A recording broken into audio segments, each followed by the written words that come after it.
Faleminderimi i takon Allahu Gjeleshanuhu, përshëndetjet e përzemërta i dërgoi Muhamedi a.s. familjes dhe shokëve të tij. Allahu Gjeleshanuhu në Kur'anin familjar thot: "Wa atiullaha wa atiur rasul", që të thot: "Binduni Allahut dhe binduni të dërguarit të tij". Një shembull i bindjes mund të shohim tek sahabët, të cilët e donin dhe e respektonin në mënyrë të jashtëzakonshme. Një histori prekse është ajo e sahabiut Urwa ibn Mesudi, i cili shkoi si përfaqësues te kureshitët për të negociuar me profetin a.s. gjatë marrëveshjes së Hudejbijes. "Unë kam shërbyer si i dërguar te mbreti te Kisari, te Kajseri, te Nejashiu, por nuk kam parë askënd që të respektohet ka pasuesit e tij ashtu siç e respektojnë shokët e Muhamedit atë. Kur ai flet, ata nuk e kundërshtojnë nga respekti i madh që kanë për të."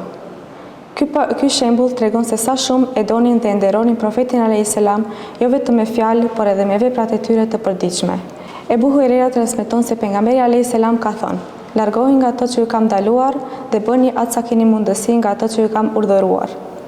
Ky hadith thekson rëndësinë e respektit ndaj urdhrave dhe ndalesave të Allahut, si dhe përpjekjet për të zbatuar urdhrat e tij sa më shumë që mundemi. Kurani flet gjithashtu për respektin ndaj Allahut dhe të dërguarit të tij, ku ju tregon besimtarëve se nuk kanë të drejtë të zgjedhin një tjetër qëndrim përderisa Allahu dhe i dërguari i tij kanë zgjedhur për një çështje. Ata që kundërshtojnë Allahun dhe të dërguarin e tij, padyshim kanë humbur. Ky parim është thelbësor me shprehjen e respektit ndaj krijuesit dhe të dërguarit të tij.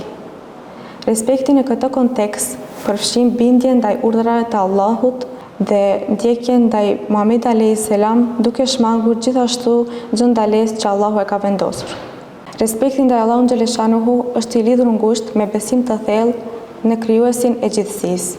Gjithçka që ndodh në këtë botë është në dorën e Allahut. Urdhëri, krijimi, shkatrimi, vdekja dhe ringjallja janë vetëm në duart e Allahut dhe askush nuk mund t'i bëjë shok.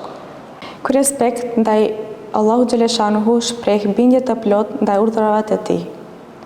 Kurani na udhëzon: "Dëgjuam dhe respektuam", një shprehje që tregon gatishmëri për të ndjekur urdhrat e Allahut Gjeleshanuhu.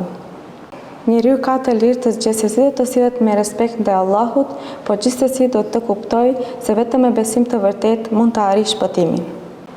O Allah, na fal mëkatet dhe na mundëso që të jemi besimtar të devotshëm. O Allah, mundësona që të jemi shembuj të devotshmërisë dhe që të arrijmë bekimet dhe nga mëshira jote. Assalamu alaikum.